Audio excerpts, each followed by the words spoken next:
Du croissant lunaire qui se réunit actuellement. Justement, la lune a été aperçue à Touba. Le khalife général des Mourides demande aux fidèles d'entamer le jeûne ce mardi. Certains fidèles interrogés minimisent cette division dans le démarrage du Ramadan. D'autres, par contre, estiment qu'il est temps que les Sénégalais accordent plutôt plus de crédit à la Commission nationale, seul organe habilité à statuer sur la question.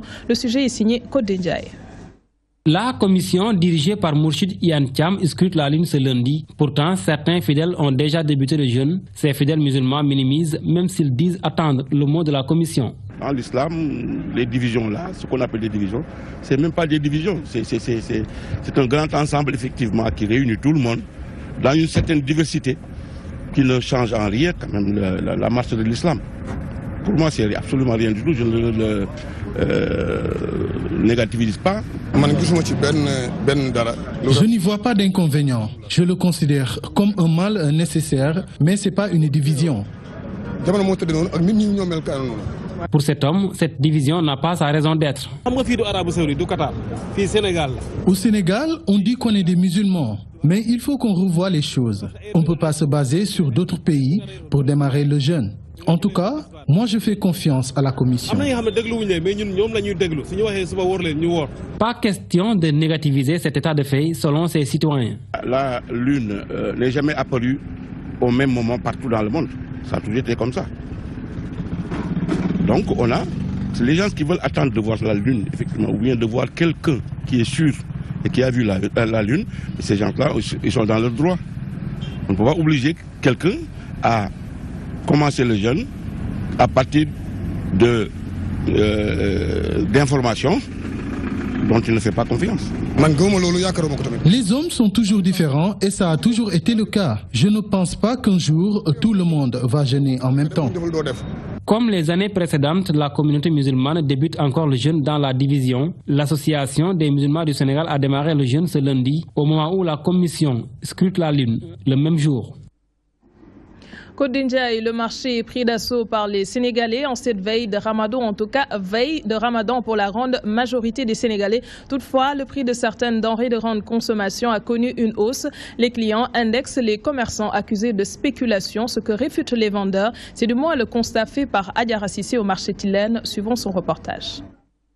La majeure partie de la population sénégalaise entame le mois béni du Ramadan ce mardi. C'est le grand rush dans les marchés. À Tilène, les denrées sont là, bien étalées et en masse. Mais leurs prix ont connu une hausse. Nous sommes venus au marché, comme d'habitude, pour préparer le Ramadan. Les prix ont haussé légèrement, à part le poivron qui a subi une hausse qui a presque doublé le prix. Ça a beaucoup haussé le prix du poivron. Avant, le kilo c'était à 500 voire 600 francs. Là maintenant, on nous parle de 800 francs. Ça ne nous arrange absolument du tout. Et les clients ne vont pas comprendre. Le poisson aussi est très cher. Les clients soutiennent que les vendeurs profitent du Ramadan pour augmenter les prix. Des affirmations démenties par les concernés. Hier, c'était à 2200, aujourd'hui, c'est à 2500.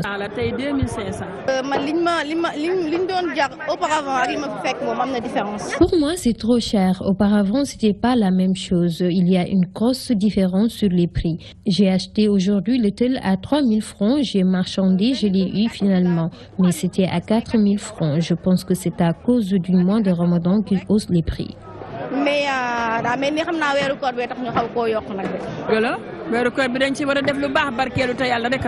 On pense aussi à Dieu sur ce que nous faisons, car on doit faire que du bien en ce mois béni. On n'a rien augmenté. S'il y a du poisson, c'est pas du tout cher. Au cas contraire, on hausse les prix.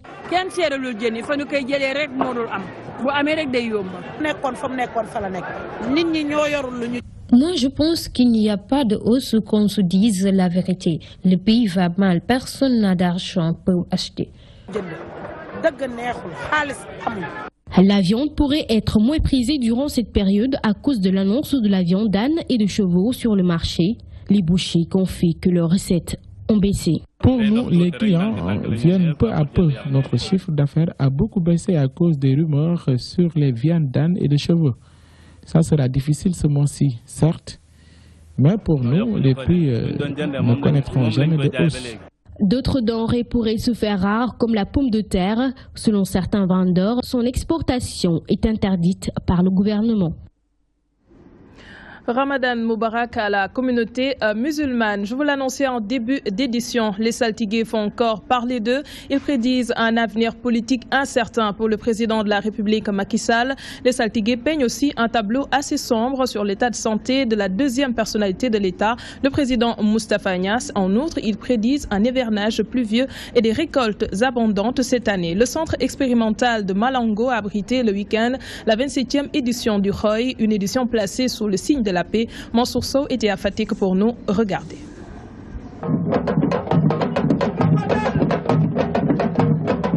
C'est tambour battant que la 27e édition du Roy de Malango a démarré au CEMETRA, le centre expérimental des médecines traditionnelles. Une édition placée sous le signe de la communication pour la paix. Un moment fort de plaidoyer, de retrouvailles, mais aussi et surtout de divination.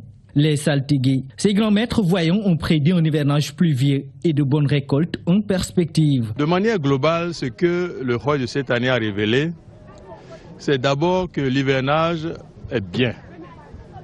Il y a suffisamment de pluie et par endroits des inondations.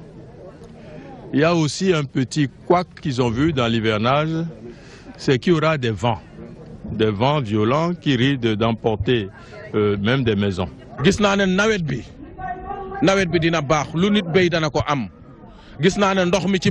J'ai vu un hivernage pluvieux avec de bonnes récoltes. Il n'y aura aucun problème pour l'hivernage 2016.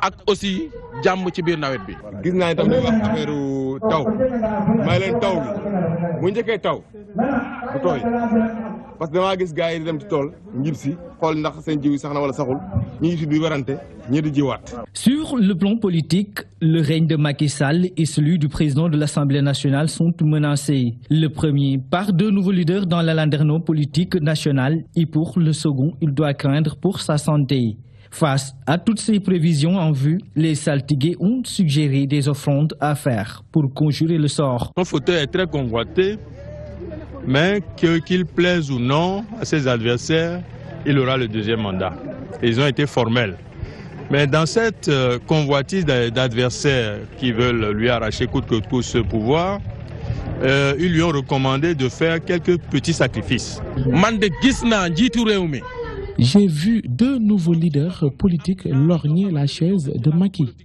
Et tout à coup, le pied de la chaise s'est cassé. Sa femme est venue à son chevet et malheureusement, son foulard est tombé par terre.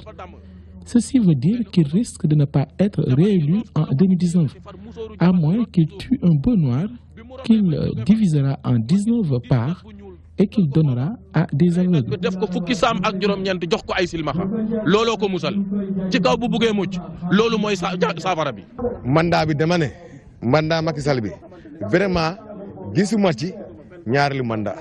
Je ne vois pas un deuxième mandat pour Macky Sall.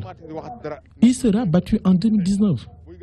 J'avais prédit son accession à la tête du pays et ça s'est réalisé. Là aussi, je persiste et je signe. Il n'y accédera pas en 2019.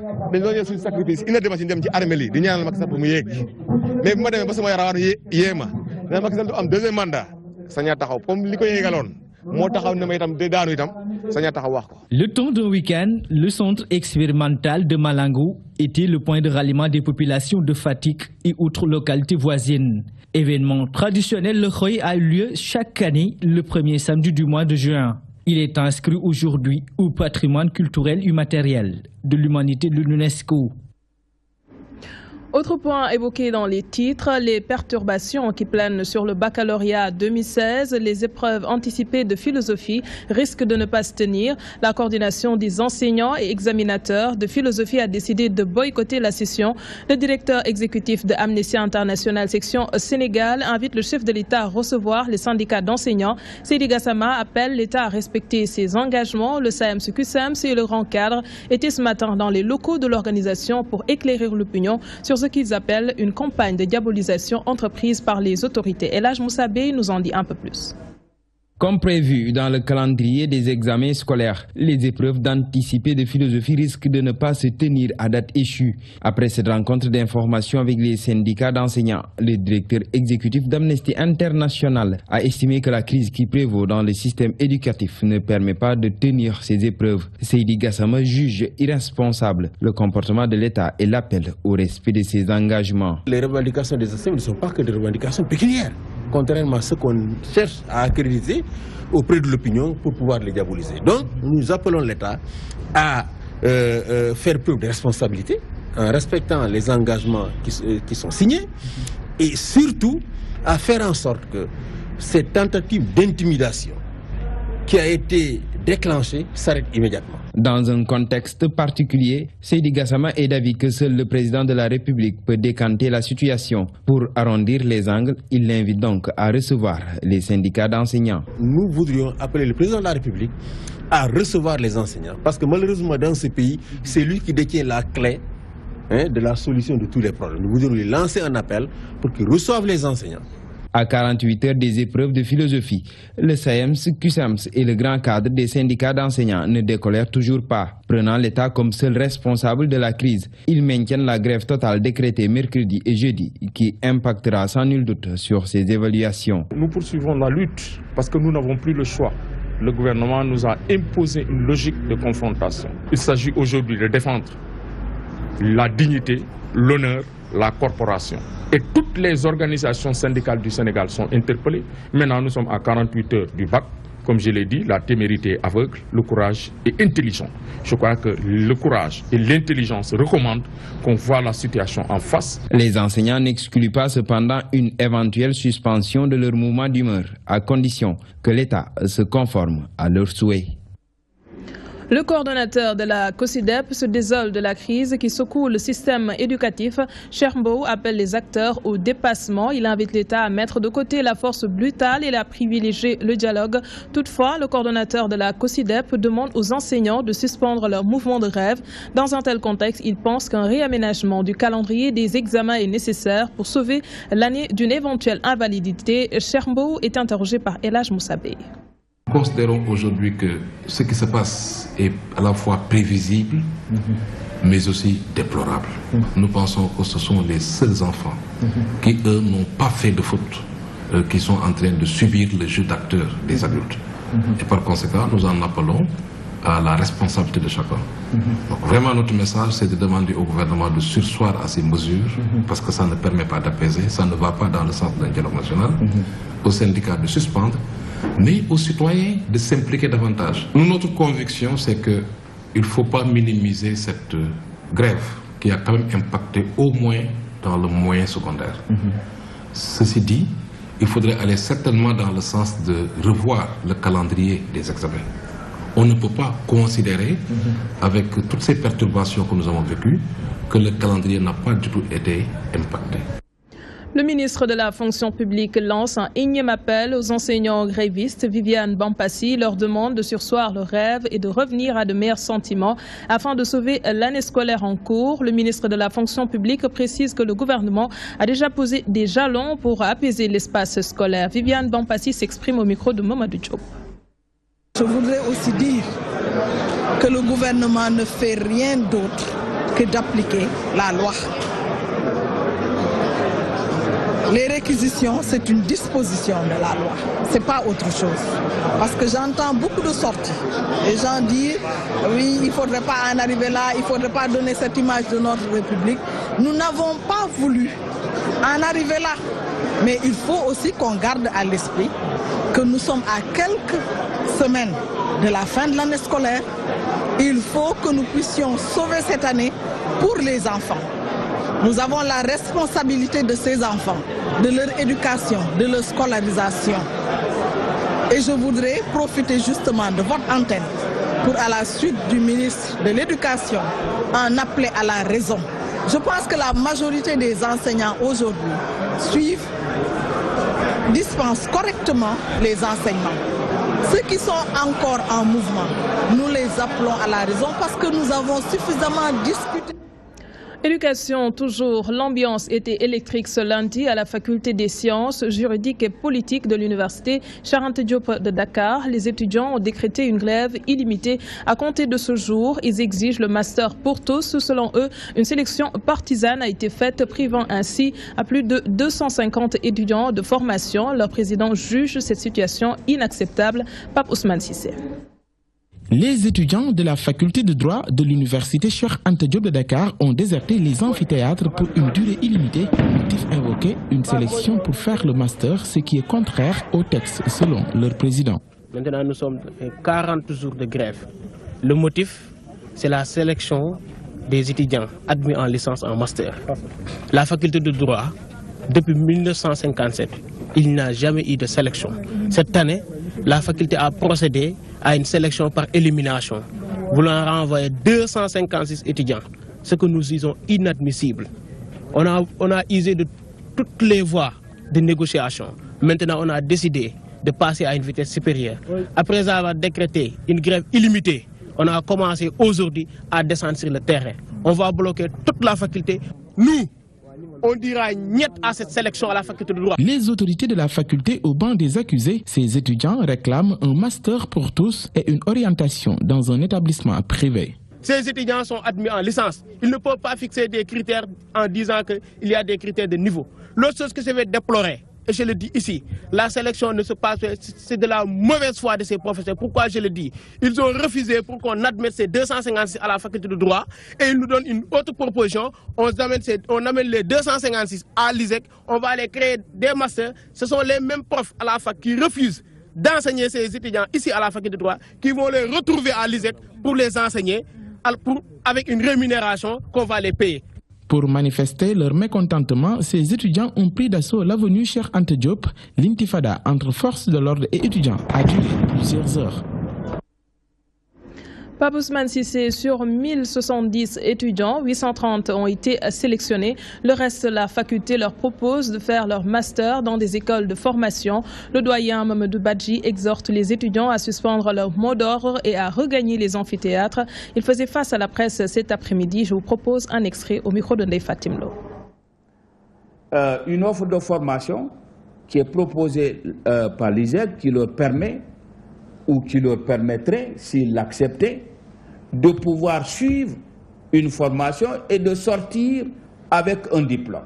Ils ont tout de suite rejeté la proposition sans en référer à la base qui est à même de pouvoir apprécier de l'opportunité ou non d'aller dans la direction que nous leur avons indiquée. En sortant d'ici, c'était un samedi, ils ont le lundi qui suit décrété une grève de 120 heures, donc une semaine de grève. Dans le préavis, ils exigent. Et je dis, on ne peut pas exiger quand on n'a pas de droit.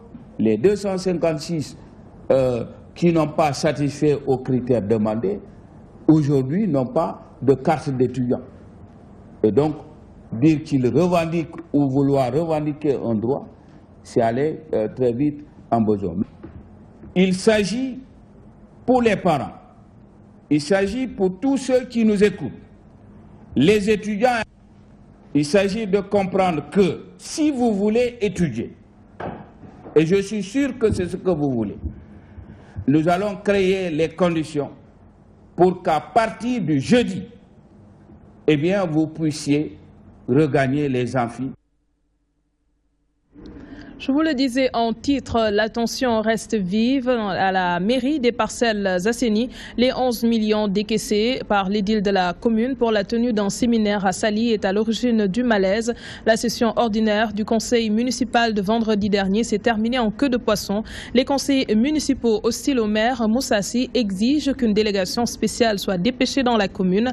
L'adjoint au maire juge inopportune la tenue de cette rencontre au moment où la mairie traîne des retards de salaire entre autres. Toutefois, certains agents soutiennent le contraire. C'est un travail de Ndeye Fatim Lo. Retard de paiement de salaire, panne de la radiographie à l'hôpital Mamabdou, retard des travaux du stade municipal, entre autres, font partie des difficultés que rencontre la commune des Parcelles Assainies. Et pourtant, le maire a organisé un séminaire dont le budget est estimé à hauteur de 11 millions, ce que déplore le premier adjoint au maire. Je pense que ce n'était pas opportun d'aller dans un milieu au Lamentin-Biche pour quand même dépenser 11 millions. Que le maire a des problèmes pour payer les salaires des employés, parce que tout simplement c'est dû à un recrutement politique rhétorique. Aujourd'hui, chaque unité, le maire est en train de recruter. Des propos que refute cet agent qui affirme que les salaires sont payés à temps. Une centaine. Si on nous devait de l'argent, on n'allait pas venir travailler. Moussa Sy est le seul maire qui, depuis l'acte 3 de la décentralisation, ne doit rien à ses employés. C'est de l'intox. Ça n'a pas de sens. Il soutient que la construction du stade municipal n'est pas du ressort du maire des Parcelles Assainies, Moussa Sy, mais plutôt de Diop Sy. Concernant le stade, c'est un appel d'offres qui a été lancé. Ça a été gagné par M. Diop Sy. Tout le monde sait que Diop Sy est de l'APR quand même. Les Sénégalais savent ça. Pendant combien de temps on est derrière lui? Pendant plusieurs mois, on parle avec Diop Sy pour qu'il règle le problème des stades. Actuellement, on va arrêter ça. On va essayer de trouver d'autres moyens. Toutefois, le 6e adjoint au maire nous assure que l'enveloppe dégagée pour ce séminaire fait partie du budget de la mairie. Toute chose a une nomenclature, a une rubrique qui lui sont associées. La perception municipale ne pourra pas accepter de payer des formations, or que ça n'est pas une rubrique de formation. Tout est voté, donc ça fait dans l'ordre normal des choses que la mairie aille s'évaluer en retraite municipale avant de participer à ces prochains budgets. C'est tout à fait normal. Aujourd'hui, les travaux du stade municipal, les 11 millions alloués à un séminaire et les retards de salaire divisent les conseillers municipaux des Parcelles Assainies, faisant même l'objet d'une altercation qui a eu lieu lors de la session ordinaire de la dite mairie.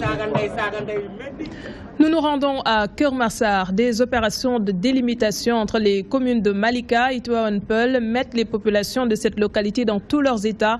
Elles soupçonnent une spéculation foncière de plusieurs hectares par le sous-préfet. Le découpage en question découle du décret 1996 portant délimitation des communes des départements de Pikine et Rufisque. Ces populations ont manifesté leur mécontentement dans la rue. Elles menacent de durcir le ton si leurs revendications ne sont pas satisfaites. N'est-ce pas, Abdoulaye Wanyanga?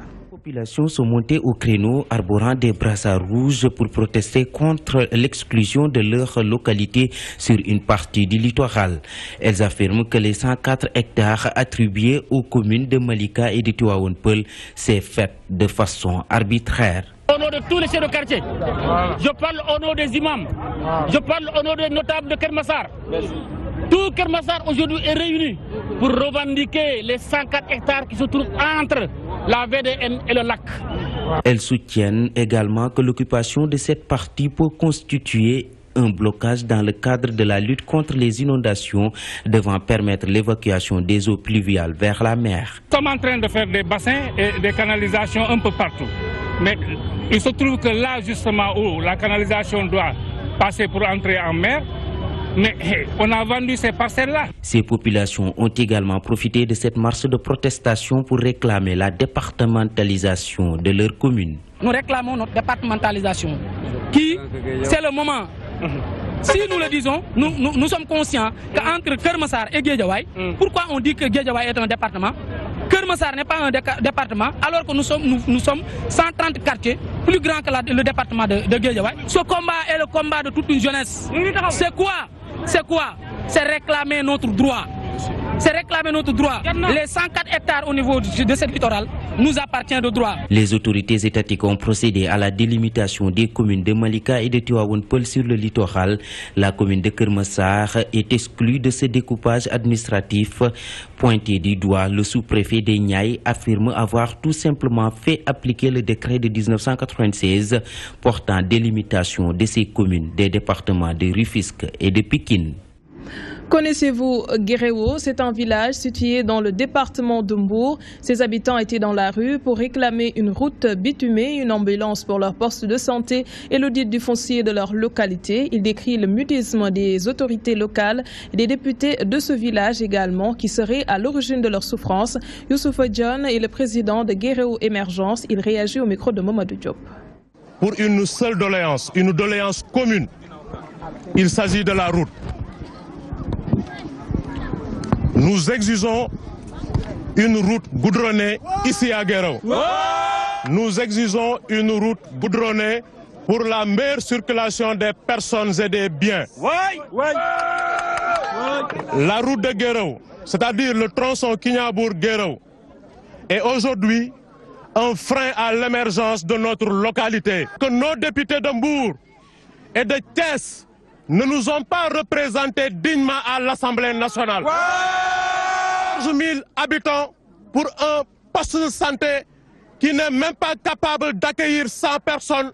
Je vais parler du foncier. Nous avons un problème très crucial au niveau de Guéréo. Parce que nos autorités locales, il s'agit du maire, mais également du président de la commission domaniale et des conseillers, mais également de l'ex-PCR. Ils sont en train de vendre les terres du village.